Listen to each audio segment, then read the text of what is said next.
17, Nico Saliegas. Le président du groupe Les Républicains à l'Assemblée, Christian Jacob, est votre invité ce matin, David Doucan. Bonjour Christian Jacob. Bonjour. Vous vous souvenez de cette phrase prononcée par un homme que vous aimez beaucoup, qui est Jacques Chirac. C'était à Johannesburg il y a 16 ans, notre maison brûle et nous regardons ailleurs. Est-ce que la droite, Christian Jacob, en ce moment regarde ailleurs lorsqu'elle cogne le gouvernement qui augmente le prix du carburant dans l'idée d'organiser la transition énergétique ?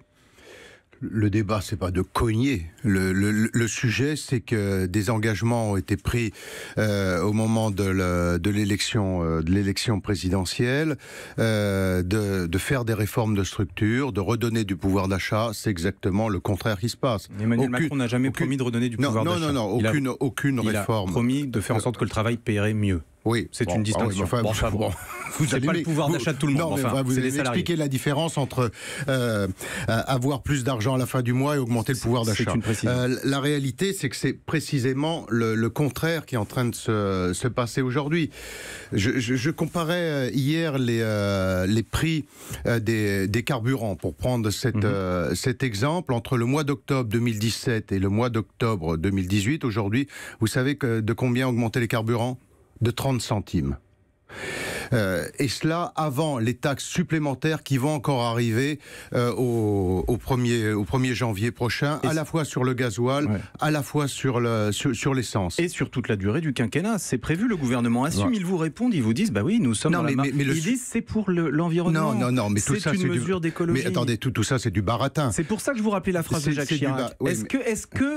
Qui est dans le sens de l'histoire aujourd'hui ? Non, mais le sujet, c'est pas attendez, le sujet, c'est de faire marcher la pompe à fric, c'est ça, c'est pas dans le sens de l'histoire. Pour vous, ça n'a rien à voir avec l'écologie. C'est uniquement faire marcher la pompe à fric. C'est des taxations punitives, à la fois sur tous les Français qui travaillent, qui sont dans les zones rurales, qui doivent prendre leur voiture, qui roulent au diesel parce qu'ils font beaucoup de kilomètres et on les matraque. C'est les familles aujourd'hui à qui on désindexe les allocations familiales, on désindexe l'APL. C'est les retraités qui vont pris à peu près, si on prend un retraité qui a une pension de 1500 €, eh bien c'est 300 € d'augmentation de CSG, plus à peu près l'équivalent, un peu moins sur le... Pardon. Mais Christian Jacob, pardonnez-moi, vous non, mais sur la désindexation... Non, mais c'est pas de... Attendez, on se contrefout de ça. Concrètement, le retraité aujourd'hui, qui perd 300 € par l'augmentation de CSG, qui en perd à peu près autant avec la désindexation des retraites, qui va prendre encore 100 € de plus avec l'augmentation des mutuelles, parce que c'est 10% pour les retraités, l'augmentation des mutuelles. Tous ces chiffres, tous ces chiffres, attendez, sont concrets. Vous savez, certains ont été contestés, par exemple, sur l'augmentation des mutuelles. Non, ils ne sont pas contestés. Mais enfin, quelqu'un qui a 1500 € de pension de retraite, croyez-moi, il sait ce que ça veut dire quand c'est 600 € de retraite en moins. Mais sur la question du climat, et c'est la question de la cohérence, vous souteniez à l'époque, mais peut-être y a-t-il une différence que vous pouvez nous expliquer. Vous souteniez en 2009-2010 la taxe carbone de Nicolas Sarkozy. Quelle est la différence ? La différence, c'est que l'objectif était de développer, d'ailleurs ce qui a été fait pour partie, les énergies renouvelables. Après, on est passé dans des objectifs hallucinants, qui étaient ceux de Nicolas Hulot, qui étaient intenables. Aujourd'hui, où va cet argent ? Est-ce qu'il est utile ? Vous avez changé d'avis ou pas dans cette affaire ? Mais le sujet, c'est pas de changer d'avis. Non. Où va cet argent ? Est-ce qu'il sert aujourd'hui aux énergies renouvelables ? Concrètement, les augmentations de gasoil, elles servent à quoi ? Expliquez-moi à quoi elles servent. Et vont dans le budget de l'État, moi je vais vous le dire. Parce que les taxes ne sont pas fléchées. Parce que les taxes ne sont pas fléchées. Mais elles ne sont pas fléchées, mais elles pourraient l'être. Et le gouvernement affirme que 10 milliards d'euros iront en faveur des mesures en faveur de l'écologie. Donc oui, ça y va quand même.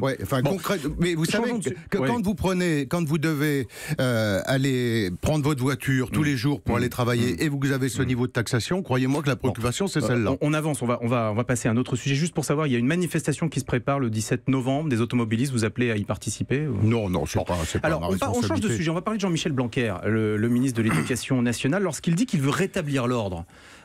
Première question, est-ce que vous le croyez ? Et si vous le croyez, est-ce que vous le soutenez ? Attendez, Monsieur Blanquer, c'est le ministre des discours. Il les fait plutôt bien. C'est à peu près son talent que tout le monde lui reconnaît, mais concrètement, il n'y a plus de patron dans l'administration. C'est-à-dire qu'aujourd'hui, l'éducation nationale n'est pas pilotée. Quand M. Blanquer nous explique que quand un jeune délinquant braque son enseignante avec un revolver, qui nous explique que tout ça est lié au portable, on a envie de dire un peu de sérieux, M. Blanquer. De la même façon que, vous vous souvenez ce qu'il nous avait annoncé sur les portables il y a un an, ben voilà, ça allait être supprimé. Aujourd'hui, il n'y a pratiquement pas un principal de collège qui modifie son règlement intérieur. C'est-à-dire être ministre, M. Blanquer, c'est pas faire des discours, c'est s'assurer de l'application, c'est être le patron de son administration. Et là, il n'y a plus de M. Blanquer. Pour vous, il fait défaut sur il ce fait point. des discours, il enchaîne les discours, mais concrètement, l'administration et l'éducation nationale n'est pas pilotée. Qu'est-ce que vous proposez, vous, pour lutter contre la violence dans nos écoles ? D'abord, sur la répression, c'est une chose, mais surtout, le suivi dans la justice.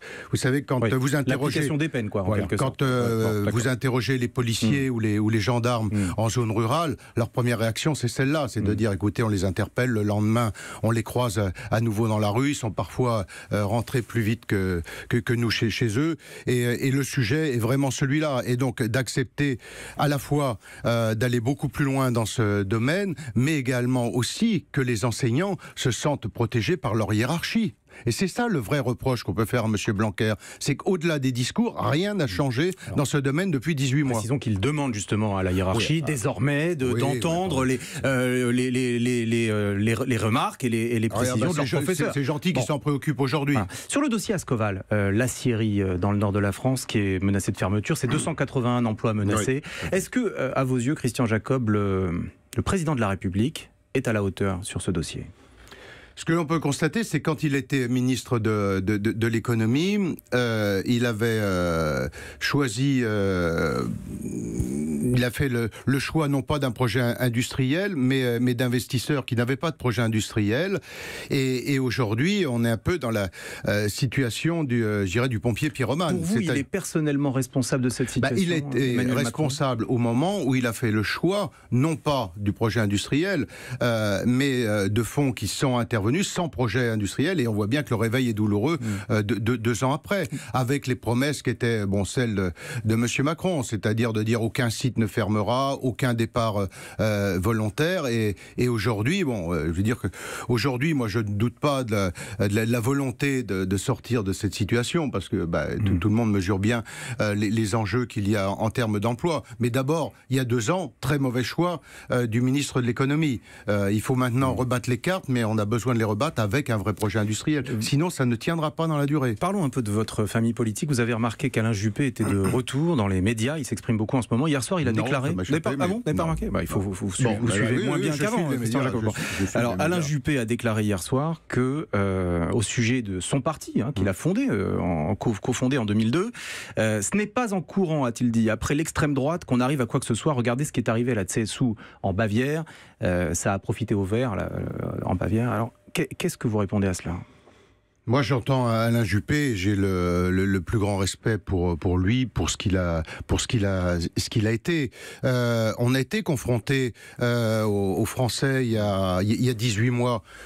Alain Juppé a été la star des sondages. Au moment de passer l'obstacle, il ne l'a pas passé. C'est ça la réalité. Donc pour vous, il n'a plus droit de citer. Non, bien sûr que non. C'est absolument pas ce que je dis. C'est absolument pas ce que je dis. Il est très populaire chez vos sympathisants. Je dis simplement qu'il y a la nécessité pour nous de rebâtir un projet global. C'est ce que nous sommes en train de faire, notamment en préparation des élections européennes, avec nos collègues du PPE, c'est-à-dire le Parti populaire européen. Nous travaillons avec tous les partis de droite et de centre-droit, de façon à présenter un projet à nos concitoyens, et non pas de dire voilà, si vous nous élisez au Parlement européen, voilà ce qu'on réclamera. Non, voilà ce que l'on sera capable de faire. Non, mais voilà ce que l'on sera capable de faire. Enfin, avec cette ligne Wauquiez, vous constatez que dans les sondages d'opinion, parmi les sympathisants de la droite, Marion Maréchal a plus de popularité que Laurent Wauquiez. Comment vous expliquez cela ?